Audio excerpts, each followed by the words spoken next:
Teman-teman,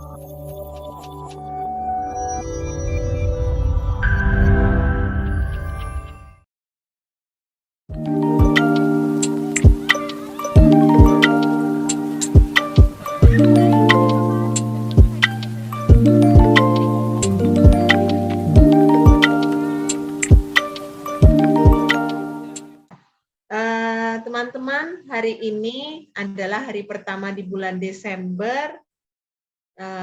Keharuman Natal, kastengel, dan nastar sudah mulai tercium, berarti Natal sudah dekat. Karena itu malam hari ini kita sudah mulai membahas tentang tema-tema Natal. Minggu lalu juga Romo Vincent sudah mulai berbicara tentang nyanyian pujian Zakaria. Nah, hari ini kita akan berbicara tentang nyanyian malaikat.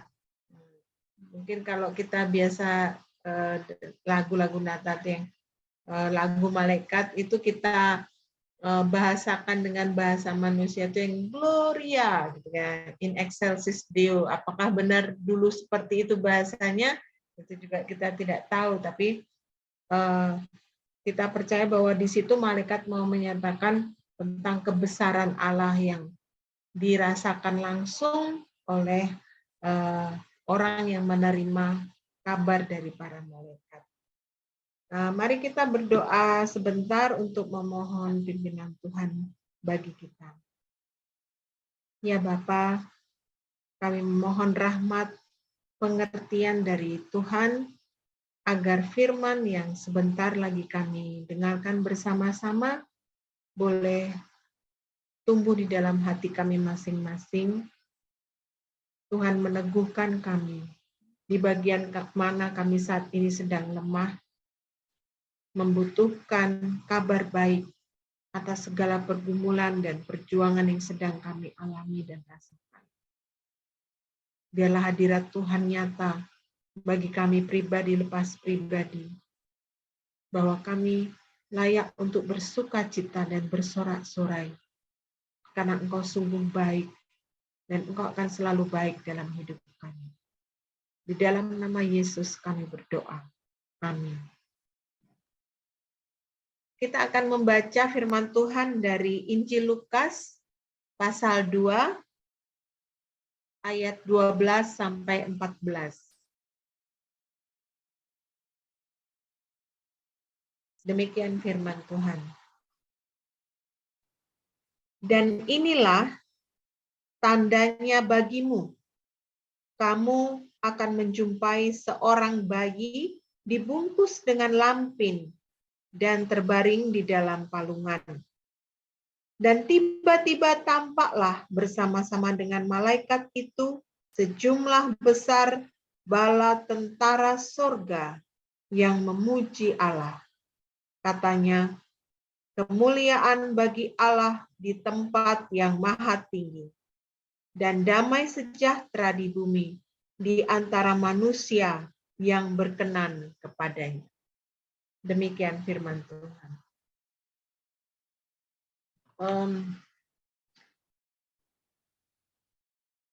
Natal yang pertama itu adalah Natal yang budgetnya paling kecil ya dibanding Natal-Natal berikutnya.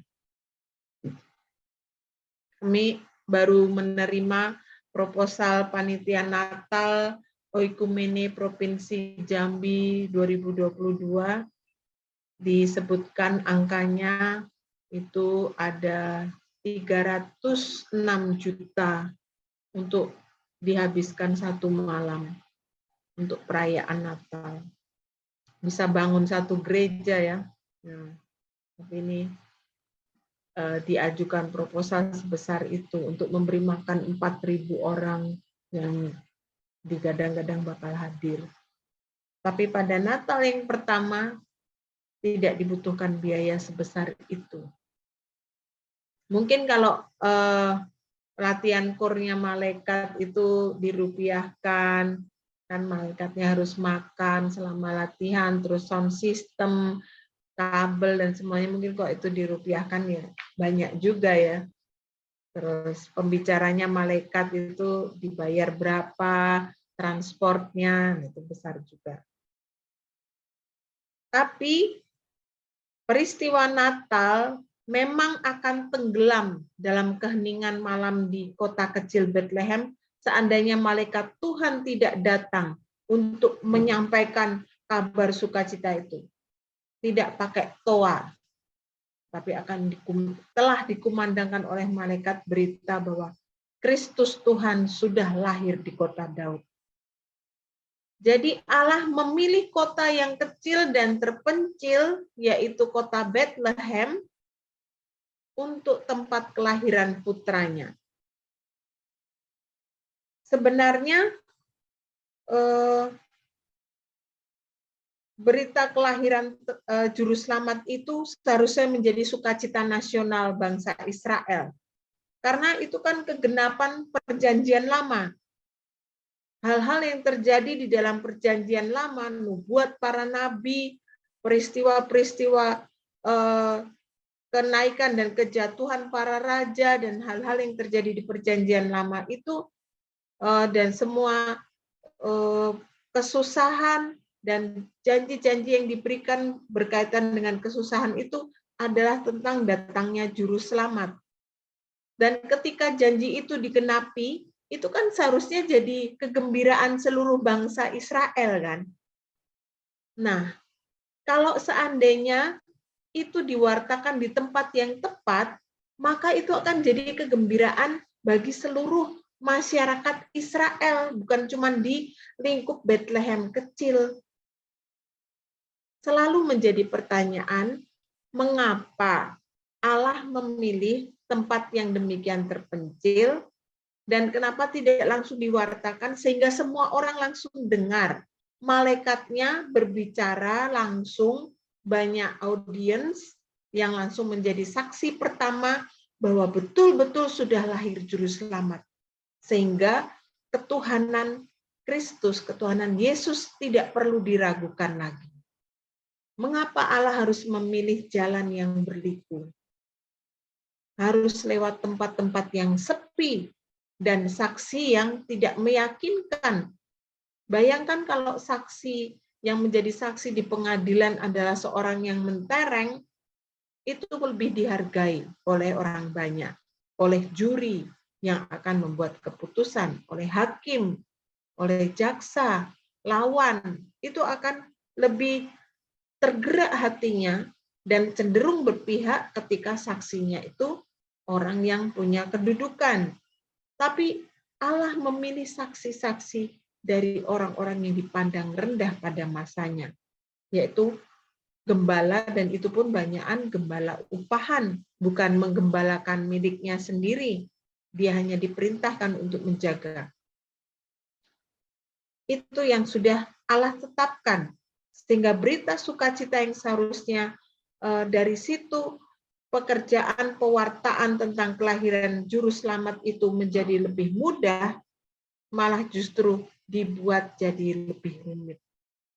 Dalam cara pandang saya ya, kalau saya berpikir bahwa kalau memang tujuannya supaya mewartakan Yesus sebagai Juru Selamat dan lebih mudah bagi orang-orang untuk percaya Yesus, seharusnya momentumnya sejak kelahiran itu sudah diwartakan.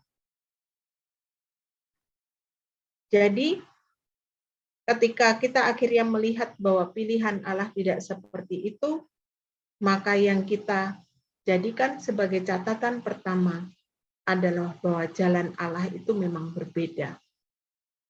Dia memilih jalan yang tidak sama dengan logika manusia.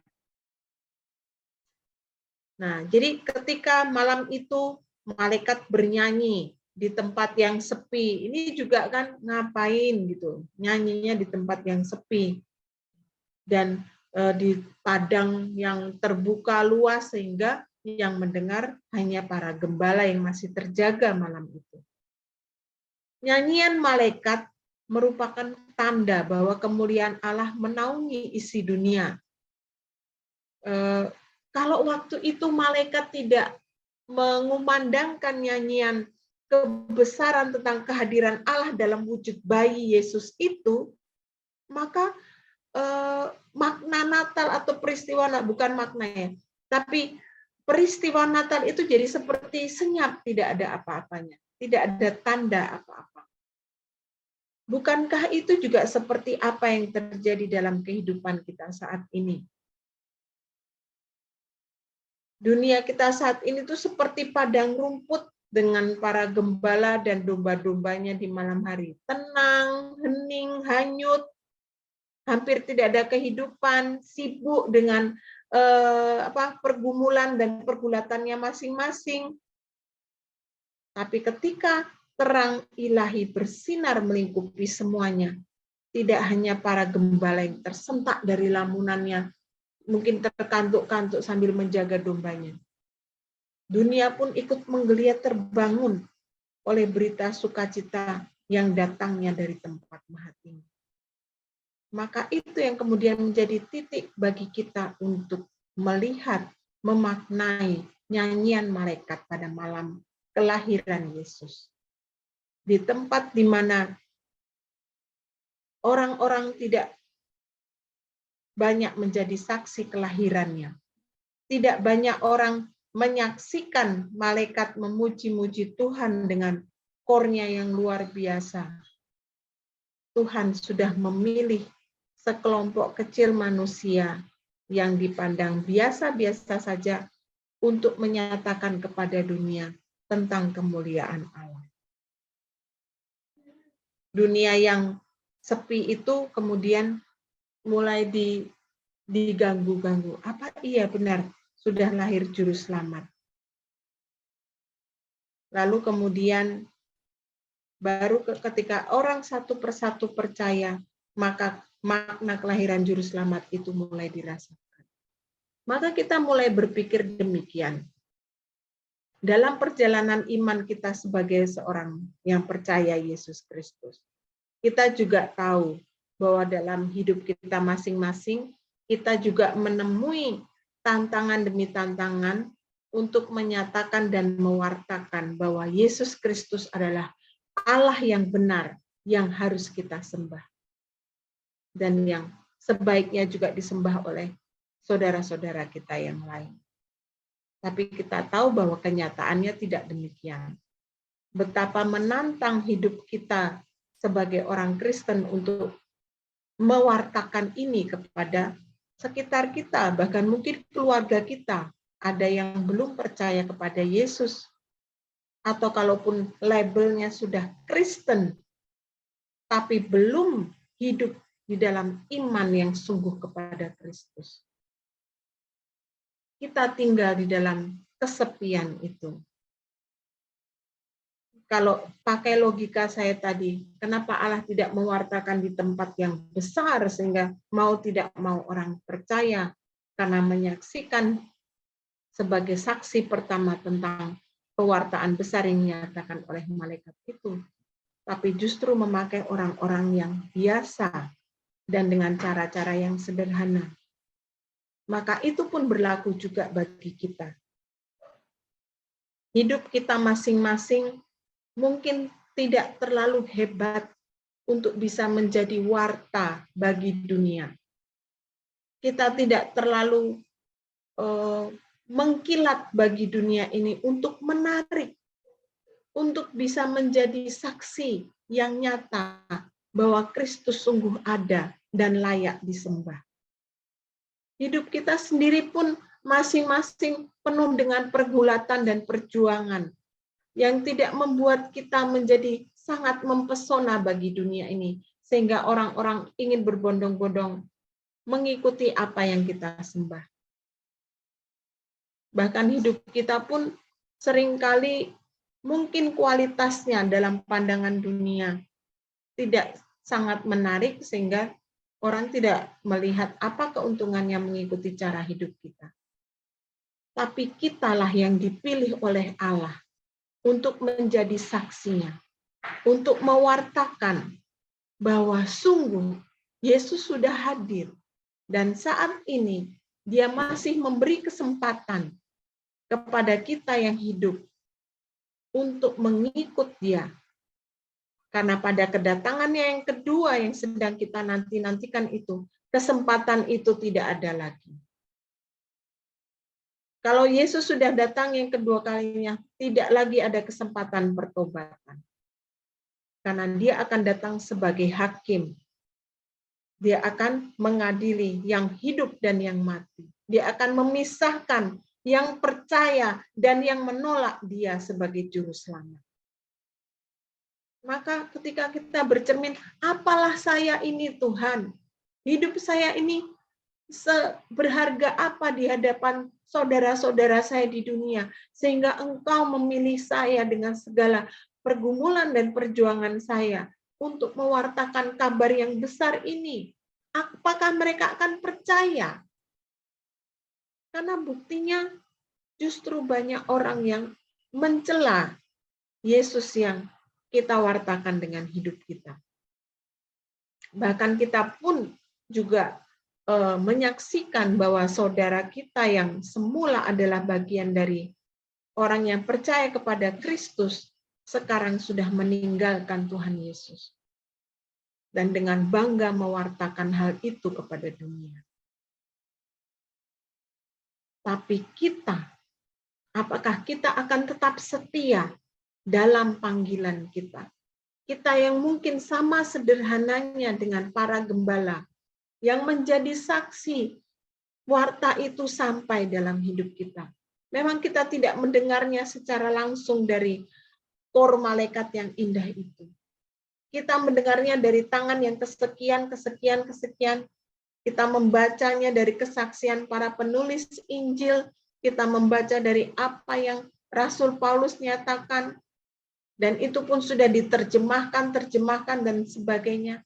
Tapi justru dari situ kita percaya bahwa Roh Kudus sudah bekerja dan menuntun kita sampai hari ini di tengah-tengah dunia ini. Dari masa ke masa, dari waktu ke waktu, orang-orang percaya dipersatukan dengan satu benang merah kesamaan. Bahwa kita sama-sama dipersatukan sebagai saksi Kristus, sebagai orang-orang yang tetap percaya dan memelihara iman kita. Dapatkah Tuhan sungguh memakai apa yang sudah terjadi dalam hidup kita untuk menjadi kesaksian bagi dunia? Ya, dia dapat melakukannya. Sesederhana apapun hidup kita, Tuhan bisa pakai itu untuk menjadi kesaksian bagi dunia. Tinggal bagian kita adalah tetap setia, teguh, dan percaya. Betapa Allah itu begitu mengasihi kita. Sehingga dalam perjuangan dan kesulitan kita masing-masing yang kita pikul hari lepas hari, masing-masing kita memikul salib kita, perjuangan kita. Mungkin pergumulan dalam pekerjaan, pelayanan, atau tentang keluarga, atau apapun, sakit, penyakit yang sedang kita pikul saat ini. Allah ingin melingkupi kita dengan kasih-Nya, meyakinkan kita untuk tetap setia mewartakan kabar baik ini kepada dunia. Apakah dunia akan percaya kepada kita, atau dunia menolak kita, atau bahkan teman kita meninggalkan kita? Itu bukan bagian kita. Bagian kita adalah tetap setia, berpegang teguh sampai akhir, karena ini layak untuk diperjuangkan. Ini adalah kabar yang harus tetap kita jaga bagaikan api yang tetap kita pelihara, jangan sampai padam oleh apapun. Kita wariskan kepada generasi selanjutnya. Kalau kita berkeluarga, maka itu harus kita wariskan kepada anak-anak, keturunan kita, keluarga kita. Bila kita tidak berkeluarga, kita tetap bisa mewariskan itu kepada anak-anak rohani, saudara-saudara kita, kepada siapa Allah mempercayakan, supaya api ini terus berlanjut. Sampai kapan? Sampai Yesus datang kedua kalinya sebagai Raja di atas segala raja, sebagai hakim yang akan mengadili orang yang hidup dan yang mati. maka kabar baik ini, kabar yang seharusnya menjadi kabar keselamatan bagi semua orang yang masih hidup ini, nantinya akan menyatakan kepada semua orang, menjadi hakim dan menjadi penilai atas setiap pilihan hidup kita masing-masing. Maka itu, saudara-saudaraku, dalam perjuangan kita untuk menyelesaikan tahun 2022 ini, saya tidak tahu apa yang masing-masing kita alami di sepanjang tahun 2022 ini. Perjuangan untuk tetap setia kepada Kristus, untuk tetap percaya dalam setiap hal yang kita rasakan dan kita perjuangkan. Apakah kita juga tetap setia memperjuangkan jiwa-jiwa yang masih tinggal di dalam kegelapan, meskipun mereka masih tetap menolak apa yang kita wartakan. Tapi bagaikan nyanyian malaikat yang diperdengarkan di padang terbuka, yang mungkin tidak semua orang mendengarnya. Tapi kita sebagai orang yang menerima itu, bagian kita adalah tetap menyatakannya, membagikannya. Semoga kita tetap setia sampai akhir, dan Tuhan mendapati kita masing-masing sebagai orang-orang benar yang terus menjaga api iman percaya, menyatakan kabar baik yang sudah kita terima, dan kita akan menerima mahkota kemuliaan dari Allah kita. Amin. Mari kita berdoa. Bapa dalam surga, terkadang kami bergumul di hadapan-Mu ya Tuhan. Benarkah Tuhan dapat memakai apa yang terjadi dalam hidup kami sebagai pewartaan kabar baik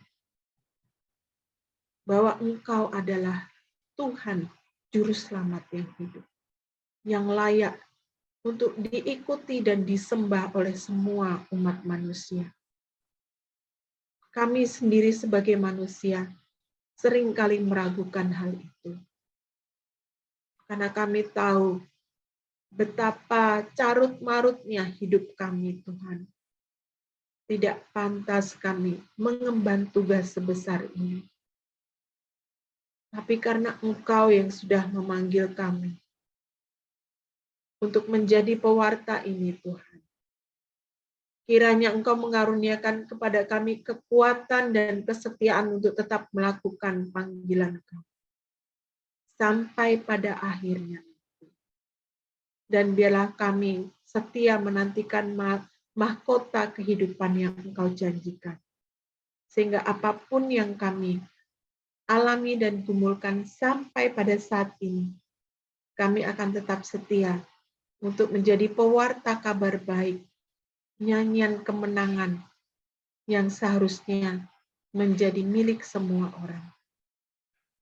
Terima kasih Tuhan.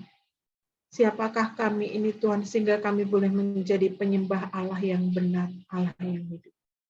Hanya oleh karunia-Mu ya Tuhan. Semoga hidup kami betul-betul menunjukkan bahwa Allah kami adalah Allah yang baik. Sehingga orang-orang pun tahu bahwa Engkau adalah Juru Selamat kami. Kami berdoa untuk teman-teman kami Tuhan, yang saat ini mungkin dalam pergumulan imannya. Biarlah mereka menemukan kebenaran-Mu ya Bapa.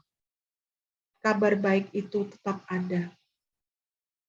Dan Engkau tetap Allah yang kasih, yang layak untuk kami ikuti dan sembah. Di dalam nama Yesus Kristus kami berdoa.